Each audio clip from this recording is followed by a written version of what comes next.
সুপ্রিয় শিক্ষার্থী, স্বাগত জানাচ্ছি যুক্তরাজ্যের সংবিধানের উপর আমার পঞ্চম লেকচারটিতে। গত লেকচার অর্থাৎ চতুর্থ লেকচারটিতে আমরা আলোচনা করছিলাম ব্রিটিশ রাজপরিবারের বা রাজতন্ত্রের সাংবিধানিক অবস্থান এবং রাজতন্ত্রটি কিভাবে ব্রিটেনের রাজনৈতিক এবং সাংবিধানিক জীবনে ভূমিকা রাখে তার একটি আলোচনা আমরা সেখানে করেছিলাম। এবং যদি আপনারা ওই চতুর্থ লেকচারটি পুরোপুরি কভার করে থাকেন তাহলে দেখবেন ওখানে আমরা একটা জায়গায় আলোচনা করছিলাম যে যদিও বা রানী প্রতীকী রাষ্ট্রপ্রধান, তারপরও রানীর একটি বিশেষ এখতিয়ার রয়েছে, যেটাকে আমরা বলছিলাম right to consult, right to encourage and right to warn. হ্যাঁ, এই তিনটা কথা ওখানে ছিল। এটার মূল বক্তব্য ছিল এরকম যে রাজনৈতিক সরকার আসে যায় ক্ষমতার পালাবদলে, কিন্তু বর্তমান রানী যিনি বা রাজপরিবার সে তো হাজার বছর ধরে, শত বছর ধরে, বর্তমান রানী প্রায় 70 বছর ধরে ব্রিটেনের রানী হিসেবে রাষ্ট্রপ্রধান হিসেবে, সরকার প্রধান তো নন, সরকার প্রধান তো প্রধানমন্ত্রী, রাষ্ট্রপ্রধান হিসেবে তিনি ভূমিকা রেখে যাচ্ছেন। সুতরাং তার অভিজ্ঞতার একটা দাম আছে। যদিও বা তিনি প্রতীকী রাষ্ট্রপ্রধান, যদিও বা তিনি রাজনৈতিক এবং রাষ্ট্র পরিচালনার কার্যক্রমে অবস্থান গ্রহণ করেন না, অংশ নেন না, তারপরও সাপ্তাহিকভাবে আমরা যেটাকে বলছিলাম কুইন ইন কাউন্সিল বা প্রিভি কাউন্সিল, সেখানে প্রধানমন্ত্রী, বিশেষত প্রধানমন্ত্রী এবং তার ক্যাবিনেট মেম্বাররা রানীর সঙ্গে তারা বসেন, তাদের মিটিং হয় অনেকটা নিয়মিত। সুতরাং ওখানে রাষ্ট্রীয় বিভিন্ন বিষয়াশয়, গোপনীয় বিষয়াশয় তিনি জানেন এবং অনেক সময় তিনি নিজের অভিজ্ঞতায় যেটি ভালো মনে করেন সেটির ব্যাপারে তিনি সরকারকে পরামর্শ দেন। যদিও বা প্রিভি কাউন্সিল টার্ম নামের একটা কথা বলেছিলাম, সেটির কারণে সেটি বাইরে প্রকাশ করা যায় না, ফলে জনগণ কখনো জানতে পারবে না যে কোনো একটা নির্দিষ্ট বিষয়ে রানীর অবস্থানটা কি ছিল। কারণ এই কাজটি খুব সযত্নে করা হয়, কারণ মনে করা হয় যে রাজপরিবার বা রাজতন্ত্র এটি রাজনীতির বাইরে এবং তারা রাষ্ট্র পরিচালনায় হস্তক্ষেপ করছেন, এই ভাবমূর্তিটা যেন বাইরে না আসে। যাই হোক, ওই আলোচনার সূত্র ধরে আজ আমরা পঞ্চম লেকচারটিতে মূলত একটি বিষয়ে যেটা নিয়ে কথা বলবো সেটা হচ্ছে রয়্যাল প্রেরোগেটিভ। প্রেরোগেটিভ মানে বিশেষাধিকার, রাজকীয় বিশেষাধিকার। এখন রাজা বা রাজতন্ত্র তারা তো রাষ্ট্রের মালিক এক অর্থে, কাগজে কলমে অন্তত, সুতরাং তাদের বিশেষ অধিকার থাকা তো স্বাভাবিক। এবং 1066 সাল থেকে শুরু করে আমি যে ইতিহাসটা অন্য লেকচারগুলোতে দিয়েছি প্রথম দিকে, আজ 2021 সাল পর্যন্ত সময়টা, এই 1000 বছরের ইতিহাসে পার্লামেন্টারি সুপ্রিমেসিটা এস্টাবলিশ হয়েছে 1688 সালের পরে। সুতরাং কমপক্ষে 600 থেকে 680 বছর পর্যন্ত সময় শুরুর দিকে এটা অ্যাবসলিউট মনার্কি। এটা মানে রাষ্ট্র, রাজা রাষ্ট্রপ্রধানও ছিলেন, রাজা সরকার প্রধানও ছিলেন, রাজা সর্বেসর্বা ছিলেন। সেখান থেকে পার্লামেন্টারি সুপ্রিমেসি এসেছে পরে। তাহলে তার আগে থেকেই, শুরু থেকে রাজার কিন্তু প্রেরোগেটিভ ছিল, বিশেষায়িত অধিকার ছিল। এখন প্রশ্ন হচ্ছে 1688 সালের গ্লোরিয়াস রিভলিউশনের পরে বর্তমান আধুনিক গণতান্ত্রিক যুক্তরাজ্যে রাজার বিশেষাধিকার থাকা উচিত কি উচিত না? কারণ রাজা তো আর আগের মতো সরকার প্রধান নেই, অ্যাবসলিউট একছত্র কর্তৃত্বপরায়ণ শাসকও নেই। তাহলে রয়্যাল প্রেরোগেটিভের কথা আসছে কেন? হ্যাঁ, রাজকীয় বিশেষাধিকারের একটু দেখছি। রয়্যাল প্রেরোগেটিভের একটা ডেফিনিশন, এটা খুব ডিফিকাল্ট টু ডিফাইন। বলা হয় যে নটোরিয়াসলি ডিফিকাল্ট টু ডিটারমাইন। হ্যাঁ, তবে সাধারণভাবে এটুকু মনে করা হচ্ছে যে রাজার হাত থেকে আইন প্রণয়নের ক্ষমতা সংসদের হাতে গেছে, আর রাজার হাত থেকে রাষ্ট্র পরিচালনার ক্ষমতা সরকারের হাতে গেছে। সুতরাং প্রেরোগেটিভটা, আইন তো আইনই আছে, পার্লামেন্ট তো আইনের, পার্লামেন্টে তো রুল অফ ল আছে, পার্লামেন্টারি সুপ্রিমেসি আছে, কিন্তু রাষ্ট্র পরিচালনার জন্য নির্বাহী বিভাগের যে ক্ষমতাটা বা যে কাজ করার যে এখতিয়ার বা কার্য পদ্ধতি নির্ধারণ করার যে এখতিয়ার, সেটা তো রানীর কাছ থেকে এসেছে বা ক্রাউনের কাছ থেকে এসেছে। তো ক্রাউন তো রাষ্ট্র পরিচালনার জন্য বিশেষাধিকার বা প্রেরোগেটিভ পাওয়ার এক্সারসাইজ করতেন। সুতরাং আধুনিক যুগে যদি আমরা ইউকেতে প্রেরোগেটিভ পাওয়ারের কথা বলি, তাহলে স্কলাররা বলে থাকেন এটা মূলত privilege of the executive government to act in conduct of the governance. হ্যাঁ, সুতরাং এটা একটা আমরা ধারণা দিলাম। এটাকে আসলে আইনের ফরম্যাটে বা একেবারে শব্দবদ্ধ করে ডিফাইন করাটা কঠিন। এজন্য এটাকে কেউ বলছেন it is notoriously difficult to determine, rather it is easy to say that it is residual। এটা কি আবার রেসিজুয়াল কথাটা একটু ব্যাখ্যা করতে হবে। কারণ হচ্ছে ১৬৮৮ সালের গ্লোরিয়াস রিভলিউশনের কথা বলছি। ওই সময় পার্লামেন্ট সোভেরিন হয়ে গেল। আইন প্রণয়নের ক্ষেত্রে সর্বা ক্ষমতা তাদের চলে আসলো এবং ক্রাউন বা কুইন বা কিং, রাজপরিবার বা রাজতন্ত্র, সেটাও পার্লামেন্টের আইন সাপেক্ষে। সুতরাং এখনো যদি কোনো প্রেরোগেটিভ রাজার থেকে থাকে যেটি সরকার চর্চা করবে, সেটি হবে ওই প্রেরোগেটিভটা, ওই পাওয়ারটা যেটা আসলে পার্লামেন্টের স্ট্যাটিউটের মাধ্যমে কাভার করা হয়নি, অথবা যেটা পার্লামেন্টারি স্ট্যাটিউটের মাধ্যমে কেড়ে নেওয়া হয়নি। কারণ ১৬৮৮ সালের পর পার্লামেন্টের এই ক্ষমতাগুলো কেড়ে নেওয়ার এখতিয়ার হয়েছে। সুতরাং পার্লামেন্ট যদি কোনো কিছু কেড়ে না দিয়ে রেখে দেয়, হ্যাঁ, ক্রাউনের কাছে, সেই রেখে দেওয়া লেফট ওভার রেসিজুয়াল পাওয়ারটাই বর্তমানের নির্বাহী বিভাগ বা প্রধানমন্ত্রী বা ক্যাবিনেট তারা চর্চা করতে পারবে রানীর নামে, রাজার নামে, রাজতন্ত্রের নামে। সো এটা দুইটা আন্ডারস্ট্যান্ডিং। রেসিজুয়াল বলতে আমরা বোঝাবো যেটা পার্লামেন্ট কেড়ে নেয় নাই। আর অ্যাবি ডাইসির কথা আমরা সবাই জানি, তিনি রুল অফ ল এর ডেফিনিশন দিয়েছেন, খুব বিখ্যাত ওনার এই থিওরিটা।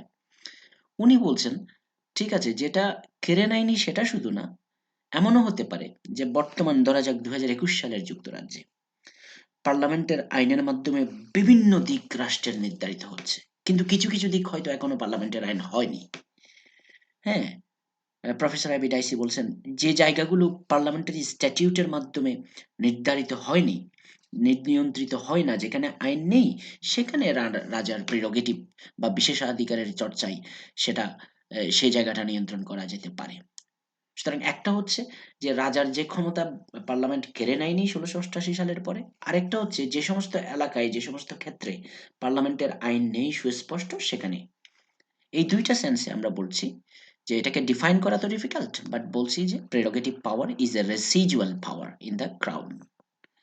এখন ইন্টারেস্টিং আর্গুমেন্টটা হচ্ছে, যদি আমরা অ্যাবি ডাইসির যুক্তিটা ধরি, বিশেষত ২ নম্বর ধারণাটা, যেখানে বলা হচ্ছে ২০২১ সালের ব্রিটেনে যে অংশগুলো রাষ্ট্র জীবনের যে ক্ষেত্রে পার্লামেন্টের আইন নেই, সেই সমস্ত ক্ষেত্রে রয়্যাল প্রেরোগেটিভের এক্সারসাইজ করে, চর্চা করে রাষ্ট্র পরিচালনা করা যাবে। এটা একটা ডেঞ্জারাস আর্গুমেন্ট হতে পারে।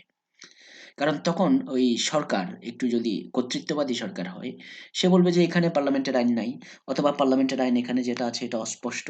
এখানে আমরা মনে করছি যে একটা ভ্যাকুয়াম আছে, আমরা এখানে এটা করতে পারি। সুতরাং এটা মানে অনেকটা নির্বাহী বিভাগের বা রাজতন্ত্র তো না, নির্বাহী বিভাগ বা ক্যাবিনেটই এখন এটা চর্চা করবে। তাদের ক্ষমতার উপর একটা ব্লাঙ্ক চেক দিয়ে দেওয়া অনেক ক্ষেত্রে। এরকম একটা ঘটনা ঘটতে পারে। এইজন্য বিচার বিভাগ ব্রিটেনের বিশেষ করে ২০১৭ সালের একটা মামলা, মিলার ভার্সেস ব্রেক্সিট সেক্রেটারি, এটা আমি আরো পরে এই লেকচারের একেবারে শেষের দিকে এই মামলাটা আবার আসবে, তখন আমরা দেখব। সেখানে তারা বলেছে ফাইন, আপনারা রেসিডুয়াল পাওয়ার বলছেন, অসুবিধা নেই, প্রেরোগেটিভ পাওয়ার আছে, মানলাম, কিছু পাওয়ার কেড়ে নেওয়া হয়নি, অথবা কিছু এলাকায় পার্লামেন্টের আইন নেই, কিন্তু সেখানে যদি আপনারা প্রেরোগেটিভ পাওয়ার এক্সারসাইজ করতে যান, that exercise of power must be consistent with parliamentary legislation. অর্থাৎ পার্লামেন্টের আইনের লঙ্ঘন করে, আইনের উদ্দেশ্যকে ব্যাহত করে, আইনের চেতনার সাথে অসামঞ্জস্যপূর্ণ উপায়ে এমনভাবে এক্সিকিউটিভ পাওয়ার বা প্রেরোগেটিভ পাওয়ার এক্সারসাইজ করা যাবে না যেটাতে আইন বাধাগ্রস্ত হয়। সুতরাং prerogative power, if it is residual, we understand it is residual, but it is operative, we understand, but it is operative subject to the condition that it is consistent with parliamentary legislation। ওকে, আচ্ছা, এই জিনিসটাও এই Miller versus Brexit secretary কেসটা নিয়েও আমরা পরে কথা বলবো। আর পার্লামেন্টারের আইনের সাথে প্রেরোগেটিভের সমন্বয়ের যে প্রশ্নটা সেটা নিয়েও আমরা এই লেকচারের লাস্টের দিকে আলোচনা করব।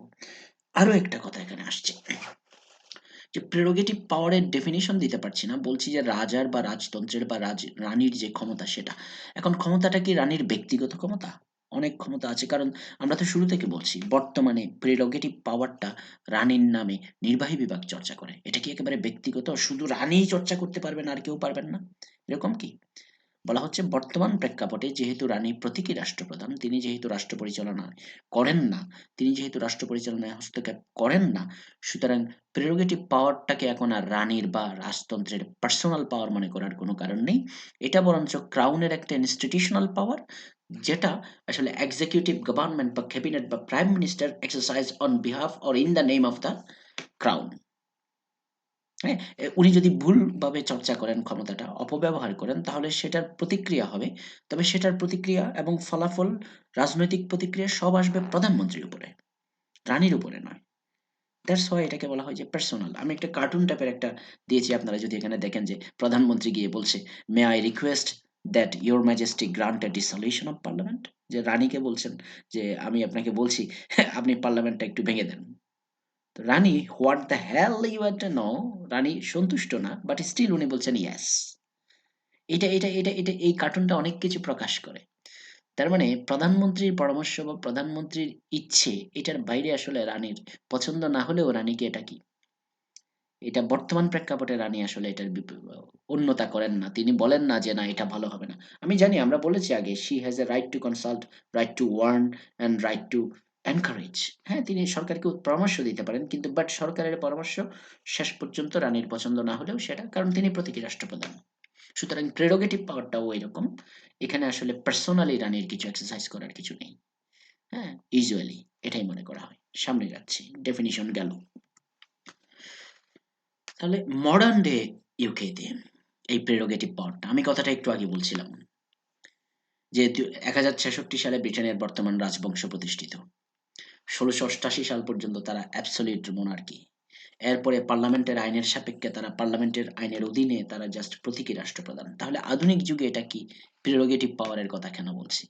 হ্যাঁ, একটা মামলা আছে 1965 সালের, এটাও আমরা এখানে আলোচনা করবো এই লেকচারে একটু পরে। বার্মা অয়েল কোম্পানি, এটা আমাদের মায়ানমারের অঞ্চল নিয়ে একটা একটা মামলা, এটা বলবো। হ্যাঁ, সামনে আসছে। ওই মামলায় লর্ড রিড নামের একজন জাজ, তিনি বলছিলেন যে prerogative power is a relic of a past age. এটা তো অতীতের একটা সেই চমৎকার স্মৃতিচিহ্ন, রোমন্থনকারী মতো একটা বিষয়। অর্থাৎ prerogative power is a matter of the past, not present. তার মানে এই নয় যে প্রেজেন্ট আমলে প্রেরোগেটিভ পাওয়ার নেই, এমন না, আছে। কিন্তু অ্যাবসলিউটলি যেই সেন্সে আমরা অতীতে ওই পার্লামেন্টারি সুপ্রিমেসি এস্টাবলিশ হওয়ার আগে যেভাবে চিন্তা করতাম সেভাবে না। কারণ রাজার মোনার্কির বা রাজার বা রানীর এখন সেই আইন প্রণয়নের কর্তৃত্বটা নেই। হ্যাঁ, বর্তমানে তাহলে কিভাবে আছে এটা? It is used by the executive government. আমি একটু আগে বলছিলাম যে যখন পররাষ্ট্র নীতি নির্ধারণ করে, জাতীয় নিরাপত্তার প্রশ্ন আসে, হ্যাঁ, ডিপ্লোমেসির প্রশ্ন আছে, এবং বিভিন্ন ধরনের ন্যাশনাল সিকিউরিটির প্রশ্ন, অ্যাডমিনিস্ট্রেটিভ কন্ডাক্ট, এগুলোর ক্ষেত্রে। আমি একটা সাধারণ উদাহরণ দিই, আপনারা দেখবেন যে আমাদের দেশে আমরা বলি যে জুডিশিয়াল রিভিউ বা বিচার বিভাগীয় নিরীক্ষণের ক্ষেত্রে সরকার যদি বিদেশি রাষ্ট্রের সাথে কিভাবে সম্পর্ক নির্ধারণ করবে সেটা নিয়ে সাধারণত কোর্ট কথা বলে না। এগুলোতে জুডিশিয়াল রিভিউ হয় না। ন্যাশনাল সিকিউরিটির কথা যখন বলে, তখন মানে সরকার সাধারণত ওখানে হস্তক্ষেপ করে না। কারণ গোয়েন্দা তত্ত্ব বা গোয়েন্দা সংস্থার আ ইন্টারনাল থ্রেট, এক্সটার্নাল থ্রেট, এগুলো এক্সিকিউটিভের প্রিভিলেজ মনে করা হয়। এগুলো এরা করবে। এইটা কোনটা উচিত, কোনটা অনুচিত, কোনটা এফিশিয়েন্ট, কোনটা ইনএফিশিয়েন্ট, এটা তো বোঝা যাবে না। এটা সরকার বুঝবে। সুতরাং এখানে বিচার বিভাগ যায় না। তো ওই সেন্সে বর্তমানের আধুনিক যুক্তরাজ্যের নির্বাহী বিভাগীয় সরকারও এই ক্ষমতাগুলো এভাবেই চর্চা করে। তারা বলে থাকে এগুলো আমরা প্রেরোগেটিভ পাওয়ারের চর্চাই করছি। অর্থাৎ এগুলো নিয়ে বিচারিক নিরীক্ষণ চলবে না। এগুলো রানীর প্রেরোগেটিভ পাওয়ার বা রাজতন্ত্রের প্রেরোগেটিভ পাওয়ার, তার মানে নির্বাহী বিভাগের প্রেরোগেটিভ পাওয়ার। সুতরাং এখান থেকে আমরা একটা ধারণা নিতে পারি। ধারণাটা অবশ্য পুরো অ্যাবসলিউট না, সীমিত। যে প্রেরোগেটিভ পাওয়ার মূলত এমন একটা জিনিস যেটা সাধারণত আদালতে বিচার্য বিষয় নয়। কারণ মনে করা হয় যে এটা ক্রাউনের privilege. That is why it is বিশেষাধিকার, আমরা বলছিলাম। হ্যাঁ, ওকে, সামনে যাচ্ছি।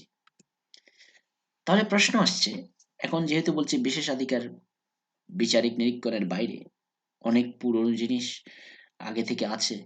তো এটার তালিকা কই? Where is the list? Is it possible to make a list of royal prerogative? কারণ এটা খুব জরুরি। কারণ আমাকে জানতে হবে কি প্রেরোগেটিভ আছে। এখানে একটা বড় অসুবিধা হচ্ছে আমরা জানি যে যুক্তরাজ্যের সংবিধান নিজেই এটা অলিখিত, অসংবিধিবদ্ধ। তো এর ভিতরে প্রেরোগেটিভ গুলোকে লিস্ট করার কাজ তো হয়নি। হ্যাঁ? এইজন্য ২০০৪ সালে আসলে ইউকে যুক্তরাজ্যের হাউস অফ কমন্স যেটা নিম্নকক্ষ পার্লামেন্টের, সেখানে একটা select committee, departmental parliamentary committee public administration এর উপরে, তারা একটা রিপোর্ট ২০০৪ এ দিয়েছে এবং তারা সেখানে ৩ টা জিনিস তালিকাভুক্ত করেছে। তারা বলেছে যে ৩ ধরনের রয়্যাল প্রেরোগেটিভ এখন থাকলেও থাকতে পারে।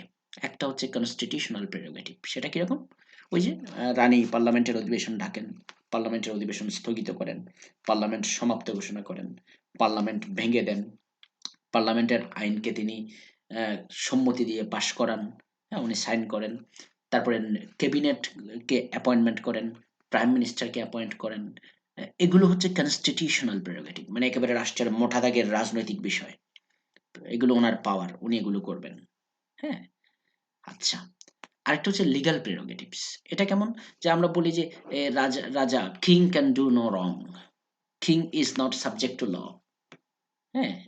এটা হচ্ছে তার লিগ্যাল প্রসিডিংস এবং ল থেকে তার এটা এই যে মুক্তি, দায় মুক্তি অনেকটা, সেটা তার প্রেরোগেটিভ। হ্যাঁ? যদিও বা উনার কোনো মানে উনার প্রেরোগেটিভ এক্সারসাইজ করে জনগণের ক্ষমতার অধিকার লঙ্ঘিত হলে সেটার জন্য সংশ্লিষ্ট মন্ত্রণালয় দায়ী থাকবে। মন্ত্রণালয়ের মন্ত্রীও তো বলা হয় যে হার ম্যাজেস্টিস মিনিস্টার, তাই না? সুতরাং আবার আবার ওই যে এখানে একটা কথা আছে যে ব্রিটেনের কোনো সমুদ্রের সমুদ্রে যে তিমিগুলো আসে বা যে ব্রিটেনের নদ-নদী, খাল-বিলে যে হাঁসগুলো আসে সেগুলোও রানীর। Right to sturgeon whales and certain swans etcetera. এগুলো লিগ্যাল প্রেরোগেটিভ। Proprietary right. আরেকটা আছে এক্সিকিউটিভ প্রেরোগেটিভ, যেটা হচ্ছে সরকার পরিচালনার জন্য। বিদেশি রাষ্ট্রের সাথে চুক্তি, হ্যাঁ? বিদেশে সশস্ত্র বাহিনী নিয়োগ বা মোতায়েন, যুদ্ধ সংঘাত, হ্যাঁ? এবং কূটনৈতিক, এগুলো এক্সিকিউটিভ প্রেরোগেটিভস। তো স্পষ্টই আমরা দেখতে পাচ্ছি লিগ্যাল প্রেরোগেটিভ গুলো ল দ্বারা নিয়ন্ত্রিত, এক্সিকিউটিভ প্রেরোগেটিভস গুলো মূলত নির্বাহী বিভাগ চর্চা করে। কনস্টিটিউশনাল প্রেরোগেটিভ গুলো পার্লামেন্ট ডাকবেন কি স্থগিত করবেন না, ছুটি দেবেন না, ক্যাবিনেট কাকে নিয়োগ দেবেন, এটাও প্রধানমন্ত্রীর পরামর্শক্রমে রানী করে থাকেন। এই কারণেই আমরা একদম শুরুতে বলছিলাম that prerogatives are usually not considered personal. এখানে পার্সোনালি ব্যক্তি হিসেবে রানীর এখানে এটা চর্চা করার ওই কনসেপ্ট এখন আর নেই। হয়তো ১৬৮৮ সালের আগে পার্লামেন্টারি রেগুলেশনের আগে থাকলেও থাকতে পারত। হ্যাঁ? যাই হোক। লিস্ট একটা পেলাম কিন্তু এক্সহস্টিভ লিস্ট না। আমরা একটু আইডিয়া দিলাম যে ৩ ক্যাটেগরির সাধারণত আছে। এটা public administration select committee of the UK house of Commons ২০০৪ এ তারা এটা করেছে। হ্যাঁ? এইবার আমরা কিছু আলোচনা করতে চাই, সেটা হচ্ছে যে এই যে প্রেরোগেটিভটা আছে, আমরা বললাম প্রেরোগেটিভ সাবজেক্ট টু ল। মনে আছে এই জায়গায় বললাম? এই যে মিলার ভার্সাস ব্রেক্সিট সেক্রেটারি মামলায় বলা হয়েছে। প্রেরোগেটিভ আছে কিছুটা, হ্যাঁ? যেগুলো রেসিডুয়াল সেগুলো। কিন্তু ওগুলো পার্লামেন্টারি লেজিসলেশন এর সাথে সমন্বয় রেখেই করতে হবে। এগুলোকে মানে পার্লামেন্ট তো পার্লামেন্টারি সুপ্রিমেসি আছে। তো আইন লঙ্ঘন করে তো এগুলো করা যাবে না, চর্চা করা যাবে না। অথবা আইনকে বাতিল করার জন্য প্রেরোগেটিভ এক্সারসাইজ করা যাবে না। সুতরাং এই জিনিসটাকে বলছি যে statutory limit on exercise of prerogative. আরেকটা আছে কিছু কনভেনশনও আছে। মানে কনভেনশন তো আমরা জানি যে আমি যুক্তরাজ্যের সংবিধানের সোর্স বলার সময় বলেছিলাম। কনভেনশন হচ্ছে এগুলো অলিখিত রাজনৈতিক আচরণবিধি, যেগুলো মানতে হয়। সুতরাং এগুলো অনেক সময় রয়্যাল প্রেরোগেটিভকে সীমাবদ্ধ করতে পারে। কিভাবে? একটা এক্সাম্পল, ওই যে পাবলিক অ্যাডমিনিস্ট্রেশন সিলেক্ট কমিটি ২০০৪ তারা একটা রিপোর্ট দিয়েছিল। ওই রিপোর্টটাতে এই ৩ টা ক্যাটেগরির কথা বলেছে তারা। হ্যাঁ? এই ৩ ক্যাটেগরির ইয়ে। তো তাদের রিপোর্টের মূল উদ্দেশ্য ছিল তারা সিরিয়াসলি বলছে যে রয়্যাল প্রেরোগেটিভ নামের যে জিনিসটা ব্রিটেনে আছে, সবাই বলে থাকে আছে এবং সরকারগুলো মাঝে, মাঝে বিভিন্ন কাজকর্ম করে বলে থাকে যে আমরা এটা রয়্যাল প্রেরোগেটিভ এর মাধ্যমে করেছি। কিন্তু এগুলোকে আসলে আমাদেরকে যদি আমরা যেহেতু গণতন্ত্রের মূল কথা হচ্ছে পার্লামেন্টারি সুপ্রিমেসি এবং গণতন্ত্রের মূল কথা হচ্ছে সরকারের নির্বাহী বিভাগের পার্লামেন্টের কাছে জবাবদিহি করা। সুতরাং সেটা যদি হয় তাহলে প্রেরোগেটিভ গুলো কি আছে সেগুলো আমাদের জানতে হবে এবং সেগুলো আমাদেরকে নিয়ন্ত্রণে নিতে হবে। এজন্য তাদের রিপোর্টের নামটা ছিল টেমিং দ্য প্রেরোগেটিভ, টেমিং মানে শান্ত করা, কন্ট্রোল করা, strengthening ministerial accountability to the parliament, পার্লামেন্টের কাছে সরকারের জবাবদিহি নিশ্চিত করতে গেলে প্রেরোগেটিভকে নিয়ন্ত্রণ করতে হবে। তারা অনেক পরামর্শ দিয়েছে, যে তারা বলেছে যে সরকারকে বলেছে আপনি 6 মাসের ভিতরে আপনি আমাদেরকে একটা লিস্ট দেবেন কি কি প্রেরোগেটিভ আপনারা আছে বলে মনে করেন ব্রিটেনে বর্তমানে, অনেকটা কোডিফাই করে ফেলার মতো। হ্যাঁ, এবং এগুলো পার্লামেন্টারি স্ট্যাটিউটের মাধ্যমে আমরা কি করে ফেলবো, এই যেগুলো প্রেরোগেটিভ বলে দাবি করা হচ্ছে সেগুলোকে আইনে পরিণত করে দেবো। তাহলে সরকার যদি ক্ষমতাগুলো চর্চা করতে চায় তাহলে আইনের মাধ্যমে করবে, প্রেরোগেটিভ আর দরকার পড়বে না। সুতরাং পাবলিক অ্যাডমিনিস্ট্রেশন সিলেক্ট কমিটির এই বক্তব্যটা ছিল প্রেরোগেটিভকে একেবারে স্ট্রিমলাইন করে ফাইনাল করে লিগ্যাল ফ্রেমওয়ার্কের ভিতর নিয়ে আসা, যেহেতু এটা অলিখিত জিনিস। হ্যাঁ, কিন্তু আসলে সরকার এটার এই রিপোর্টের উপর সরকারের একটা রিপ্লাই ছিল, তারা বলছিল যে না, এটা আমাদের ব্রিটেনের পার্লামেন্ট, ব্রিটেনের কনস্টিটিউশন একটা ইভলিউশনারি এবং কাস্টম বেসড সিস্টেম, এখানে সবকিছু লিখে পড়ে দেওয়ার প্রয়োজন নেই, কোর্টের কাছে প্রশ্ন গেলে কোর্ট এটা বিচার করতে পারবে, ইত্যাদি ইত্যাদি বলে সরকার এটা করেনি। এনিওয়ে, তারপরও সেবার 2004-এ না করলেও কিন্তু এমন না যে রয়্যাল প্রিরোগেটিভ গুলো সেই 1066 সাল 1688 সাল সময় ধরে যা যেভাবে ছিল সবসময় সেভাবে আছে। এগুলো কিন্তু সময়ে সময়ে পরিবর্তন হয়, এবং রয়্যাল প্রিরোগেটিভ গুলোকে স্ট্যাটিউট এবং কনভেনশন যে কোনোভাবে পরিবর্তন করা যায়। আমি দুটো এক্সাম্পল দিচ্ছি। হ্যাঁ, আমার বুক চ্যাপ্টার, যে চ্যাপ্টার উপর লেকচারটা দিচ্ছি সেই চ্যাপ্টারটা একটু দেখাতে পারি আপনাদেরকে, যেহেতু আমি যুক্তরাজ্যের সংবিধানের উপরে বইটা লিখছি। এই যে পঞ্চম অধ্যায় রয়্যাল প্রেরোগেটিভ, আমরা ডেফিনেশনটা দিলাম, মডার্ন ডে ইউকেতে প্রেরোগেটিভটা কিভাবে আছে সেটা বললাম, এবং আমরা এরপরে বললাম যে এনলিস্টিং দ্য প্রেরোগেটিভ, লিস্ট করলাম। এবার আসছি স্ট্যাটিউটরি এবং কনভেনশনাল লিমিট অন রয়্যাল প্রেরোগেটিভস, এবং সেখানে দুটো এক্সাম্পল আমরা দেব কিভাবে রয়্যাল প্রিরোগেটিভকে আইনের মাধ্যমে বা কনভেনশনের মাধ্যমে অনেক সময় নিয়ন্ত্রণ করা যায়, যেমন 2011 সালের ফিক্সড টার্ম পার্লামেন্ট অ্যাক্ট। হ্যাঁ, এটা এটা আমরা তাহলে আমাদের পাওয়ার পয়েন্টে ফিরে যাই, সেখানে আসুক এটা। ফিক্সড টার্ম পার্লামেন্ট অ্যাক্ট, এটা কি হয়েছে আসলে? আমরা জানি যে ব্রিটেনের পার্লামেন্ট, আমরা মুখে মুখে বলে থাকি এটার মেয়াদ 5 বছর। কথাটা আসলে পুরোপুরি ইয়ে না, এর আগে এটা আসলে এই এক সময় এটা 7 বছর ছিল ম্যাক্সিমাম। হ্যাঁ, এটা এটা এটা সংশোধন করে আনা হয়েছে আসলে এই এই পার্লামেন্ট অ্যাক্ট 1911 এর মাধ্যমে। এটা 5 বছর করা হয়েছে। এরও আগে আসলে 1715 সালের একটা আইন ছিল, হ্যাঁ, আরো পুরনো আইন। সেখানে মূলত এই পার্লামেন্টের মেয়াদ এবং পার্লামেন্টের মেয়াদ শেষে পার্লামেন্ট বিলুপ্ত কিভাবে হবে তার কথা বলা ছিল। তো এখানে একটা স্ট্যান্ডার্ড রুল হচ্ছে পার্লামেন্টের মেয়াদ এমনি 5 বছর ম্যাক্সিমাম, কিন্তু তার আগেও যদি প্রধানমন্ত্রী পরামর্শ দেন, রানী বা ক্রাউন বা মনার্ক তারা এটা ভেঙে দিতে পারে।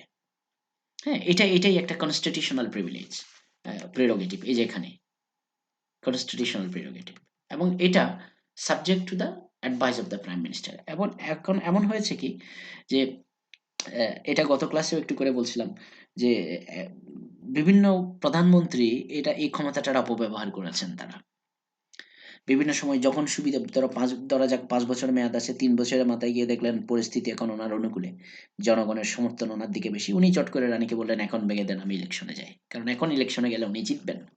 সুতরাং ওখানে মধ্যবর্তী নির্বাচন বা আগাম নির্বাচনের পলিটিক্যাল কনভেনিয়েন্স অনুযায়ী এটা করার ব্যবস্থা প্রধানমন্ত্রীদের ছিল, তারা কোনো রকম একটা পরামর্শ দিলেই রানীকে সেটা করতে হতো।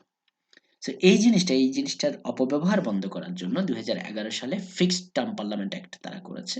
সেটা অনেকটা আমেরিকাতে যেমন ওই যে নভেম্বরের লিপ ইয়ারের নভেম্বরের প্রথম মঙ্গলবারে ইলেকশন হয়, অনেকটা সেরকম প্রথম সোমবারের পরের পরের মঙ্গলবারে ইলেকশন হয়, ঠিক সেরকম বিষয় তারা একটা ক্যালেন্ডার করে দিয়েছে। হ্যাঁ, এটাও আমি এখানে উল্লেখ করিনি এটা, এটাও এরকম টুইসডে মানডের একটা হিসাব আছে। হ্যাঁ, মানে ফার্স্ট টুইসডে সেকেন্ড মানডে এই টাইপের একটা, আই এম সরি আমি এটা এখানে আনিনি, এটা দেখবো আমি নেক্সট একটা চ্যাপ্টারে হয়তো এটা আসবে। হ্যাঁ, আমি এই মুহূর্তে যেহেতু ফিক্স জানি না আমি এটা বলছি না, বাট তারা একটা ক্যালেন্ডার করেছে এবং তারা বলেছে 5 বছর মেয়াদ পার্লামেন্টের সেটা পূর্ণ হতে হবে, যখন তখন মধ্যবর্তী নির্বাচন দিয়ে পার্লামেন্ট ভেঙে দেওয়া যাবে না।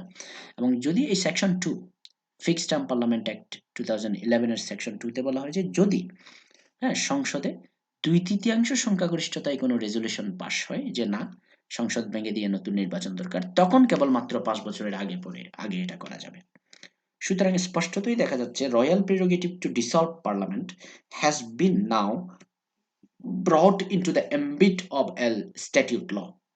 হ্যাঁ, একটা একটা একটা পার্লামেন্টারি আইনের আওতায় এটাকে নিয়ে আসা হয়েছে।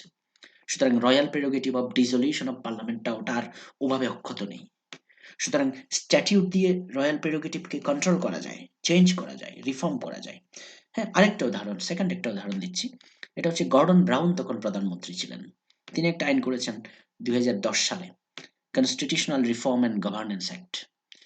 এটাতে আসলে এই পনসনবি রুল নামের একটা রুল, এটা হচ্ছে একজন ফরেন অ্যাফেয়ার্স মিনিস্টার 1924 সালে, রিচার্ড আর্থার পনসনবি, উনি পার্লামেন্টে একটা স্টেটমেন্ট দিয়েছিলেন। হ্যাঁ, এটা মানে ব্রিটেন, তো আমরা বলি না Britain British constitution is a child of evolution. একটা ঘটনা থেকে একটা রীতি তৈরি হয়, সেই রীতিটা অনুসরণ করতে করতে এটা একসময় আইনে পরিণত হয়ে যায়। কনভেনশন থেকে পনসবি রুলটা একটা কনভেনশন টাইপের ছিল, সেটাকে 2010 সালে আইনে পরিণত করা হয়েছে এবং সেটা করার মাধ্যমে একটা প্রেরোগেটিভকে চেঞ্জ করা হয়েছে। আমি একটু পরে বলছি সেটা কোনটা। তো এই পনসনবি রুলের মূল বক্তব্য হচ্ছে, এমনিতে সরকার চর্চা করে বিদেশি রাষ্ট্রের সাথে ট্রিটি করা, চুক্তি করা, নেগোশিয়েট করা, ডিপ্লোমেসি করা, এগুলো সরকারের রয়্যাল প্রেরোগেটিভ। হ্যাঁ, সরকার মানে রাজার হয়ে রাজার নামে সরকার করে। কিন্তু পনসনবি রুলে গিয়ে তিনি বললেন, আর্থার পনসনবি 1924 সালে বললেন যে যদি কোনো বিদেশি রাষ্ট্রের সাথে চুক্তি হয় তাহলে সেটি হাউস অফ কমন্স এবং কমন্সে উপস্থাপন করা হবে এবং 21 দিন পর্যন্ত এটা ওপেন রাখা হবে।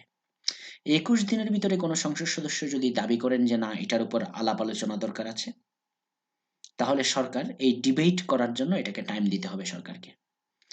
এবং ডিবেটে গিয়ে যদি হাউস অফ কমন্স শেষে গিয়ে বলে যে না, আমরা এটা রেটিফাই করব না, এবং এই মর্মে হাউস অফ কমন্স যদি একটা কি দেয়, রেজুলেশন দেয়, তাহলে আর রেটিফাই করা যাবে না। কিন্তু ডিবেটও হলো, কিন্তু হাউস অফ কমন্স রেটিফিকেশন করবে না বলে কোনো ডিসিশন নিল না, তাহলে 21 দিন পরে সরকার এটা রেটিফাই করতে পারবে।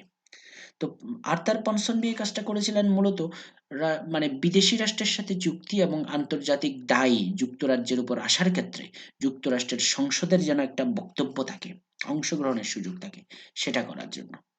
তাহলে সেটাকে গর্ডন ব্রাউনের সরকার 2010 সালের কনস্টিটিউশনাল রিফর্ম অ্যান্ড গভর্নেন্স অ্যাক্টের মাধ্যমে এটা কিন্তু কি করে ফেলেছেন, আইনে পরিণত করেছেন। তাহলে স্পষ্টত দেখা যাচ্ছে যে royal prerogative of concluding treaty is there. হ্যাঁ, আপনি ট্রিটি কনক্লুড করতে পারেন, নেগোশিয়েট করতে পারেন, বাট ট্রিটি রেটিফিকেশন, এটাকে অনুসমর্থন করে রাষ্ট্রীয় আইনে পরিণত করার কাজ যেটা, সেটা কিন্তু পার্লামেন্টের হাতে চলে আসছে। সুতরাং পনসনবি রুল একটা কনভেনশনাল রুল, এটাকে স্ট্যাটিউটরি বেসিসে নিয়ে এসে royal prerogative of ratifying treaty with international nations or foreign nations, হ্যাঁ, এটাকে কিন্তু লিমিট করা হয়েছে। সুতরাং আমাদের এই অংশের মূল বক্তব্য হচ্ছে, রয়্যাল প্রেরোগেটিভ বর্তমান যুগে থাকলেও সেটা কিন্তু স্ট্যাটিউট এবং কনভেনশন এগুলো দ্বারা নিয়ন্ত্রণযোগ্য, এবং এগুলো দ্বারা এটা সীমাবদ্ধ হতে পারে, পরিবর্তিত হতে পারে। হ্যাঁ, সামনে যাচ্ছি। স্ট্যাটিউট দ্বারা পরিবর্তিত, স্ট্যাটিউট আরেকটা কথা আসছে এখন, এবার আমি আর একটু ডিপে চলে যাচ্ছি। হ্যাঁ, এখান থেকে যে স্ট্যাটিউট দ্বারা পরিবর্তিত হতে পারে সেটা তো বললাম, কিভাবে পরিবর্তিত হয়, বিচার বিভাগ এটা কিভাবে দেখে, আর একটু ডিপ আলোচনায় যাচ্ছি, আমি একটু মনোযোগ দাবি করব এখানে। হ্যাঁ, বিষয়টা এরকম যে কিছু মামলা আছে, এই মামলাগুলোর রায়ে ক্রমাগতভাবে বলে দেওয়া হয়েছে যে রয়্যাল প্রেরোগেটিভ থাকলেও সেটা অবশ্যই পার্লামেন্টের স্ট্যাটিউটের উপরে না, নিচে, যেহেতু পার্লামেন্ট সুভেরিন সুপ্রিমেসি আছে, পার্লামেন্টারি সুপ্রিমেসি। সুতরাং কোনো প্রেরোগেটিভ যদি সেটি যেভাবেই থাকুক না কেন, সেটি যদি কোনো স্ট্যাটিউটের বিপরীত হয় তাহলে সেটা বাতিল হবে। হুম, এখানে জুডিশিয়াল রিভিউ অফ মানে রয়্যাল প্রেরোগেটিভ অনেকটা সেরকম চলে আসছে আর কি। আমরা জানি যে ব্রিটেনে জুডিশিয়াল রিভিউ নেই। হ্যাঁ, ব্রিটেনে হয়তো judicial review of parliamentary statute নেই, কিন্তু judicial review of royal prerogative আছে। কেন আছে? কারণ হচ্ছে তারা বলছে রয়্যাল প্রেরোগেটিভ যদি স্ট্যাটিউটের সাথে কি হয়, সাংঘর্ষিক হয়। এই সেই 1611 সালে আমরা স্যার এডওয়ার্ড কুকের কথা আমি বলেছিলাম আমার যে উদ্বোধনী লেকচারগুলো, সেখানে ব্রিটেনের ইতিহাস যখন বলছিলাম তখন, হ্যাঁ, যে প্রোক্লামেশন কেসে royal Sir Edward Coke chief justice তিনি বলছিলেন, the king hath no prerogative but that which the law of the land allows him. এটা খুব রেডিকাল কথা ছিল ১৬১১ সালে। তখনও কিন্তু পার্লামেন্টারি সুপ্রিমেসি আসেনি। অন্তত ১৬৮৮ সালের গ্লোরিয়াস রিভলিউশন তখনো হয়নি। রাজা এই জাজমেন্টটা পছন্দ করেননি স্যার এডওয়ার্ড কুকের। কিন্তু তিনি তারপরেও বলেছেন যে রাজার কোনো নিজস্ব প্রিরোগেটিভ নেই। যা আছে তা হচ্ছে আইনের মাধ্যমে তাকে যা ক্ষমতা দেওয়া হয়েছে তাই। সুতরাং আইন সর্বোচ্চ। হ্যাঁ? এখানে একটা মামলা উদাহরণ দিই সেটা কিরকম? Attorney General versus De Keyser's Royal Hotel. এখানে হয়েছিল কি আসলে ১৯২০ সালে ১ম বিশ্বযুদ্ধের সময়কালীন মামলা। এই হোটেলটা ব্রিটিশ সরকার আসলে বাজেয়াপ্ত করে এটা ওই মানে এই যুদ্ধকালীন সময়ে সরকারের ব্যবহারের জন্য এটাকে তারা গ্রহণ করে। কিন্তু তারা কম্পেনসেশন দেয়নি। মানে যে হোটেলের মালিককে। তখন তারা আর্গুমেন্ট করে বলল যে এই, এই জিনিসটা যেহেতু ডিফেন্স অ্যাক্ট অফ 1842 থেকে 1873 এখানে যে আইনগুলো আছে সেখানে কিন্তু কম্পেনসেশন দেওয়ার বিধান আছে। এখন সরকার বলছে যে না আমি যুদ্ধ চলাকালীন সময়ে রাজার রয়্যাল প্রেরোগেটিভ এক্সারসাইজ করে এটা করা হয়েছে। আমি কম্পেনসেশন নাও দিতে পারি। সুতরাং এখন প্রশ্ন হচ্ছে একটা রয়্যাল প্রেরোগেটিভ দাবি করা হচ্ছে যেখানে কম্পেনসেশন দেবে না। আর বিপরীতে একটা আইন দেখা যাচ্ছে যেখানে কম্পেনসেশন দেওয়ার কথা আছে। তাহলে কোনটা টিকবে? কোর্ট বলল যখন আইনটা পাস হয়ে গেছে তখন ওই বিপরীত যে ধর্মী কোনো রয়্যাল প্রেরোগেটিভ থাকলে সেটা স্থগিত হয়ে যাবে। ক্যাপ্ট ইন এবিয়েন্স। ক্যাপ্ট ইন এবিয়েন্স এটা আর কার্যকারিতা থাকবে না। হ্যাঁ, এটা আমি আমি মামলাটা একটু ফ্যাক্টটা আমি আমার ওই বুক চ্যাপ্টারে গিয়ে দেখি। হ্যাঁ, এখানে আছে। হ্যাঁ, আমি একটু এখান থেকে নিই। Yes, Attorney General versus Keyser's Royal Hotel. কি হলো এখানে? হ্যাঁ, এখানে প্রশ্নটা হচ্ছে Royal Hotel, Keyser's Hotel in London was seized by the government for wartime use.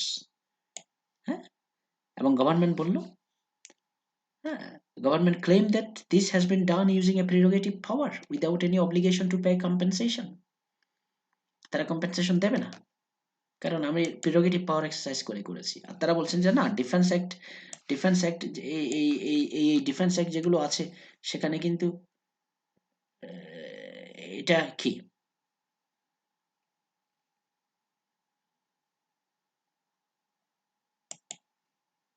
Hmm defence act যেটা যেটা আছে সেখানে কিন্তু এটা আহ, এটা এটার কম্পেনসেশনের কথা বলা আছে। সুতরাং আপনি কম্পেনসেশন দেবেন না কেমনে? স্ট্যাটিউটে তো সেটা বলা আছে।